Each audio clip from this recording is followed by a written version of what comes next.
Muchas gracias. Ahora sí. Estos son mis potenciales conflictos de interés. Se habló muchísimo en este Congreso de los Estudios de Vida Real. Vamos a repasar un poquito la definición. Son análisis de datos médicos en condiciones reales realizados en entornos cotidianos de la práctica clínica y proporcionan información sobre efectividad en la vida real. Son estudios observacionales o descriptivos, no intervencionistas, y evalúan las intervenciones en condiciones habituales. En marzo de 2016, la FDA emitió un comunicado afirmando que iba a considerar lo que es Real World Evidence en la toma de decisiones regulatorias. ¿Cuál es la diferencia? Esto ya lo vimos a lo largo del Congreso, entre los ensayos clínicos aleatorios y los datos de vida real. Los ensayos clínicos aleatorios se dan en entornos controlados, en una población homogénea, con resultados rígidamente definidos, y proporcionan una evidencia robusta sobre la eficacia de los medicamentos. En cambio, los datos del mundo real reflejan la diversidad de la práctica clínica en poblaciones más heterogéneas y con resultados más amplios, y proporcionan la información sobre efectividad y seguridad en la vida real. Pero en realidad las diferencias son mucho más grandes que esa síntesis. Voy a mencionar simplemente las limitaciones, ¿sí? Los ensayos clínicos controlados se dan en condiciones artificiales de tratamiento con un alto costo y tiempo de ejecución y seguimiento limitado. Por otra parte, los estudios de vida real tienen como limitación un menor control de sesgo, una calidad variable de datos y la posibilidad de datos faltantes, que es algo realmente frecuente. Lo que es la adherencia al tratamiento en un ensayo clínico controlado es monitoreada estrictamente, mientras en un estudio de vida real es variable, realista y está dejado a la libre evolución del comportamiento real de los pacientes. Ahora bien, los estudios de la vida real abarcan toda la historia de una droga, porque describen cuál es la epidemiología y la necesidad médica insatisfecha en una determinada enfermedad. ¿Cuál es el camino del paciente del diagnóstico al tratamiento? ¿Cuáles son las características de la población? ¿Y qué tan factible es hacer un ensayo clínico en un lugar y tiempo determinado? Una vez que se hacen los estudios clínicos y la droga es licenciada, nos van a dar datos de cuál es la seguridad y efectividad en el mundo real y cómo se usa el producto realmente en el mundo real, que no necesariamente es la misma indicación del prospecto. Los estudios de vida real pueden basarse en bases de datos, en encuestas de poblaciones, en revisión de historias clínicas, en registros, son datos observacionales y también pueden ser ensayos pragmáticos. Si vemos la acumulación de literatura y ponemos como palabras claves en PubMed HIV Real World Studies o Antiretroviral Therapy Real World, vamos a ver que la cantidad de publicaciones aumentó notablemente, particularmente en los últimos 4 años. Ahora bien, estamos en América Latina, que es una región, como todos sabemos, muy particular, con 120.000 nuevas infecciones en 2023, con poblaciones clave que son más de la mitad de las nuevas infecciones en la región, con una alta tasa de diagnóstico tardío, con una gran diversidad y cultural y social, que hace que tengamos una respuesta desigual al VIH, con fenómenos migratorios internos y externos y con sistemas de salud heterogéneos que pueden ser poco accesibles para las poblaciones clave. Entonces, ¿por qué es importante que América Latina genere sus propios datos? Porque tienen relevancia local, porque nos da capacidad investigativa y porque nos da liderazgo regional como productores de conocimientos en lugar de ser solo consumidores. Y esto tiene relevancia contextual, porque los datos de vida real generados en América Latina nos pueden proporcionar información crítica sobre los desafíos únicos y las necesidades de tratamiento en la región, empoderan a los investigadores locales para impulsar cambios basados en la evidencia, permiten realizar intervenciones focalizadas, desarrollando programas de atención del VIH que sean culturalmente apropiados y adaptados a las dinámicas específicas de una determinada región. Y por otra parte, permiten el fenómeno de lo que es bridging the gap, que es cerrar la desconexión que existe entre una directriz teórica global y la realidad local de América Latina. Pero enfrentamos muchísimas barreras. Tenemos recursos limitados de financiamiento e infraestructura, tenemos datos fragmentados con sistemas de información de salud aislados y no comunicados, tenemos barreras institucionales, falta de tiempo, trabas burocráticas y, por lo menos en el caso de Argentina, el pluriempleo de los médicos. Aún así hay una paradoja de presentación de datos de la vida real en América Latina. Tenemos una gran riqueza de datos de vida real, incluso sobre tratamiento antirretroviral en América Latina, y muchos médicos presentan los datos en las conferencias locales, pero enfrentan dificultades para publicarlos o presentarlos en congresos internacionales. Y esto es porque tenemos recursos limitados, se carece de financiamiento adecuado para realizar estudios que cumplan con los estándares internacionales. Hay falta de capacitación, hay una necesidad de formación en metodologías de investigación y redacción científica, y hay barreras lingüísticas. Los investigadores latinoamericanos enfrentamos desafíos al intentar publicar nuestros manuscritos, lo cual lleva a que tengamos muy frecuentemente rechazos por parte de las revistas internacionales. Y esto tiene diferentes causas. Los criterios de evaluación, que estas revistas pueden aplicar estándares rigurosos que no se alinean con las realidades de investigación realizada en la región, las barreras lingüísticas y la falta de visibilidad. Muchas investigaciones locales no logran alcanzar la visibilidad necesaria para ser consideradas relevantes por los editores de revistas internacionales, y esto se vincula con el punto previo de la dificultad de presentar en congresos internacionales que tenemos. Ahora, ¿cómo se mide esta dificultad? ¿Cómo se mide lo que no se consigue? Es muy difícil, pero este es un trabajo que hicieron los representantes regionales de la IAS y presentaron en la conferencia de Múnich, y podemos ver algunos datos que son muy interesantes.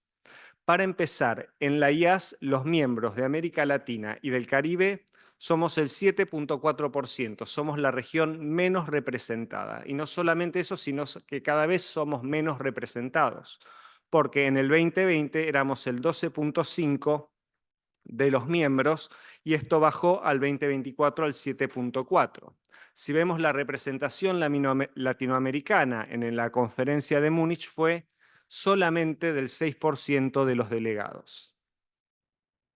Si vemos la aceptación de trabajos, de 2.745 trabajos presentados en la conferencia mundial de SIDA, 165 solamente fueron de América Latina, que es el 6%, con Brasil, Argentina y México a la cabeza, y pueden ver en el mapa que hay países que ni siquiera están representados en la aceptación de trabajo. Por otra parte, dentro del promedio de aceptación de trabajos de la conferencia, que es del 37,8%, América Latina estuvo dentro del promedio con un 35,8%. Ahora bien, si tenemos que hablar de estudios de vida real de tratamiento antirretroviral en lo que es América Latina tuvo una migración en sus tratamientos a esquemas basados en dolutegravir o otros inhibidores de integrasa de segunda generación. Esto va de una cobertura del 45% en el 2020 a un 74% en el 2023. Como vimos, hay variabilidad según los países.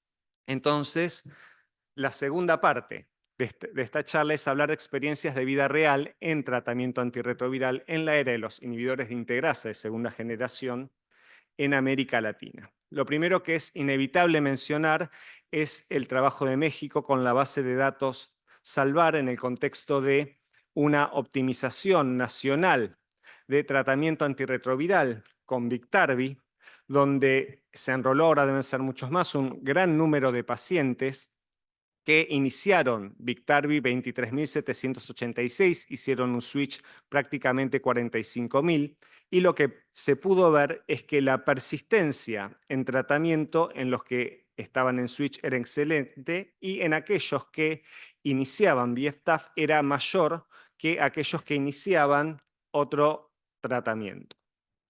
Si vemos otro modelo de estudio de vida real, que es a través de revisión de historias clínicas, tenemos el estudio VICTAR, que incluyó 2.671 pacientes, la mayoría hombres, y en su mayor proporción pacientes experimentados, un 88,2%.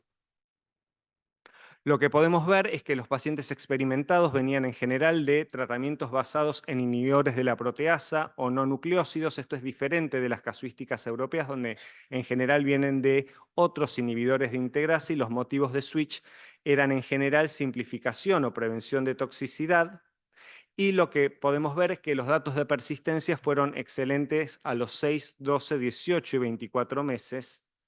Y que en un seguimiento a 12 meses, el valor de carga viral menor a 50 en naive fue del 92% y en experimentados del 97%. También en este estudio analizamos el perfil metabólico de los pacientes, donde pudimos ver que VFTAF tuvo un perfil metabólico neutral en el colesterol en los pacientes experimentados, hubo una mejoría en los triglicéridos y en los pacientes naive se observó un leve aumento en los valores de colesterol que no impresiona clínicamente significativo, sin impacto en los triglicéridos o la glucemia. Y este estudio se complementó con otra herramienta de los estudios de vida real, que son las encuestas, los Patient Reported Outcomes, que son reportes del estado de salud del paciente que viene directamente del mismo sujeto sin una interpretación de su respuesta por un clínico o por alguien más. La encuesta la contestaron 536 pacientes, la mayoría de ellos tenía más de un año de exposición a VFTAF. En cuanto a satisfacción con el tratamiento fue 91,5%. Los datos de calidad de vida dieron una mediana de alrededor del 90% en naive y en experimentados. Y cuando se hacían preguntas con connotación negativa, como fue duro tomar afirmaciones en realidad, como fue duro tomar mi medicación me hizo difícil llevar una vida normal, y otras, en la mayoría de los casos, en la gran mayoría, la respuesta era nunca. Y la buena noticia es que pese a las dificultades, el estudio se publicó hace 2 días tomando en cuenta estos 3 puntos principales del estudio VICTAR y está disponible para descarga gratuita en la revista española de quimioterapia. También pudimos analizar poblaciones más complejas, que lo mencionó ayer la doctora Calani, aquellos con mutaciones, la M184B y otras mutaciones, historial de fallo virológica, y pudimos ver una excelente performance con tasas de supresión viral de más del 90% a 48 semanas, incluso en aquellos pacientes que parten de un score genotípico subóptimo, menor a 2. Y esto es lo más novedoso que se presentó la semana pasada en la conferencia de Glasgow, que es trabajar con otra población especial, que son los pacientes con enfermedad avanzada, es decir, con menos de 200 CD4, que es el estudio VIC-CD4 que hicimos conjuntamente con centros de Tucumán. Y no nos limitamos a evaluar pacientes naive, sino que también evaluamos los pacientes experimentados. Y en los pacientes experimentados nos encontramos que había 2 poblaciones. Una población que hace el switch a VFTAF no teniendo supresión viral, que era la mitad, y por otra parte la otra mitad que sí tenía supresión viral. Y se hizo seguimiento a 24 y 48 semanas. ¿Y qué es lo que nos encontramos? Como ya les comenté, solamente el 50% de los experimentados tenía supresión viral cuando comenzó VFTAF, y es un grupo que es distinto de aquellos que estaban indetectables. Para empezar, tenían un recuento de CD4 más bajo, 119 versus 161. Tenían más frecuencia de exposición a efavirenzo, atazanavir, ritonavir, tenían más frecuencia de toxicidad en curso y, por supuesto, de fallo virológico. Lo que pudimos ver en cuanto a los datos de supresión viral es en la población naive a 24 semanas fue del 81% y después no aumentó sustancialmente a las 48 semanas a un 83%. Por otra parte, dentro de los pacientes experimentados, lo que pudimos observar es que había diferencias en la supresión viral a 24 semanas en aquellos que arrancaban no estando indetectables, que era un 73%, versus aquellos que sí, que era el 98%. Esta diferencia estadística se pierde a las 48 semanas. El estudio VICTAR tiene su hermano, que es el estudio VICUCH, que incluye 464 pacientes. Este estudio tiene un porcentual mayor de pacientes naive enrolados y, como dato que a mí me llama la atención, tiene una descripción de la población migrante que es prácticamente un 25% de los pacientes naive. Los datos de seguimiento en el escenario de naive y de switch a semana 60 presentan supresión viral más de el 90% de los pacientes, más del 95%, y ellos hacen un análisis con target not detected que va aumentando en la medida que pasan las semanas de exposición a BFTAF. Si uno compara ambos estudios, podemos decir que el estudio VICUCH tiene un porcentual mayor de pacientes naive y el VICTAR de pacientes experimentados. Ambos coinciden en no describir fracaso virológico con resistencia, ambos tienen escasas discontinuaciones y buena tolerabilidad y adherencia.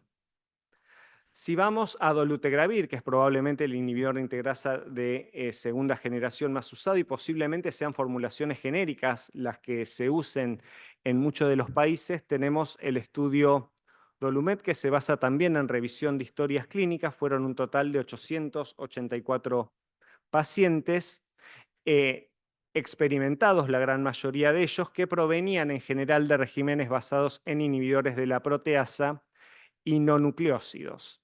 Cuando se compara esta población con los naive en los nucleócidos acompañantes, podemos observar que los pacientes experimentados tenían una mayor frecuencia de uso de terapia dual como nucleócido acompañante. Lo que podemos ver, este es un estudio que tiene un seguimiento extremadamente largo, es de 48 meses, no semanas, 48 meses, son excelentes niveles de supresión virológica en pacientes naive y en experimentados. Y por otra parte, un excelente perfil metabólico, que a los 48 meses seguíamos observando todavía descensos en la mediana de los valores de colesterol. Si vamos a lo que es terapia dual, esta es una experiencia de un centro público y uno privado de Buenos Aires, el Hospital Fernández y Funsey, que ellos vieron en pacientes que hacían switch a la mibudina, dolutegravir, independientemente de la formulación o de la compañía farmacéutica productora.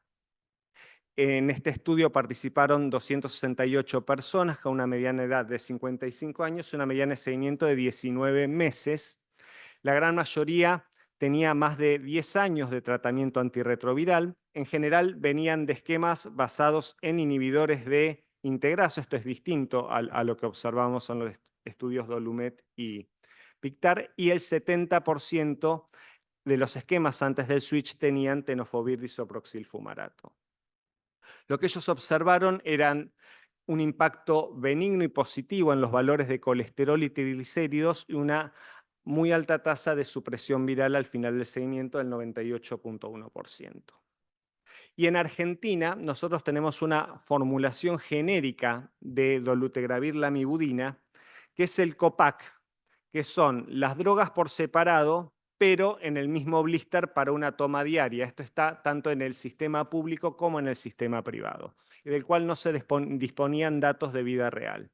Y con esto hicimos un subanálisis del estudio Dolumet en pacientes experimentados en escenario de switch, donde pasaban a terapia dual o a terapia triple, y lo que pudimos observar era que los pacientes con terapia dual tenían un poquito más de edad, los que tenían terapia triple tenían una mayor frecuencia de haber tenido un evento definitorio de SIDA, los que venían de terapia dual venían con mayor frecuencia de regímenes con no nucleócidos, los de terapia triple de regímenes en inhibidores de la proteasa, Y dentro de la terapia triple, el régimen de nucleósidos acompañantes en general era XTC-TDF. En este estudio se comparaban esquemas de 2 comprimidos. Y lo que podemos ver es esto, que la tasa de indetectabilidad a lo largo del tiempo de 18 meses fue prácticamente del 100%, pese a no ser regímenes de un comprimido único. No puedo dejar de destacar el rol que tiene el taller latino en la generación de datos de vida real de la región. De eso se va a hablar en la conferencia mañana. Y que hay mucho trabajo por hacer, trabajar con poblaciones especiales, con hombres que tienen sexo con hombres, transgénero, trabajadores sexuales, usuarios de drogas inyectables, población privada de la libertad, población migrante, adolescentes y jóvenes. Y a modo de conclusión, destacar la relevancia de los datos de la vida real y su generación en América Latina, destacar que tenemos desafíos en la investigación y publicación, necesidad de capacitación y recursos, y debemos promover el liderazgo regional con un enfoque proactivo para no ser consumidores de conocimientos, sino también ser generadores de conocimientos. En cuanto a los estudios de vida real, destacar la experiencia mexicana, Victar y Vicuch, sobre la alta eficacia de Viestafa en la práctica clínica, eficacia en sus poblaciones complejas como aquellas con mutaciones y enfermedad avanzada, que según los datos de Argentina en Patient Reported Outcomes hay altos niveles de satisfacción con el tratamiento y calidad de vida. Si vamos a dolutegravir, observamos alta tasa de persistencia y supresión viral y un perfil metabólico benigno con los datos propios de estos estudios. Y en lo que es terapia dual, también altos niveles de persistencia y supresión viral, y también en el formato de COPAC. No puedo dejar de invitarlos al 25 Congreso de la Sociedad Argentina de Infectología, que va a ser en Mar del Plata el año que viene en junio, así que están todos cordialmente invitados. Un agradecimiento especial a la doctora Cassetti, al doctor Afani, a la doctora Brenda Crabtree y a la doctora María José Rolón, y gracias por su atención.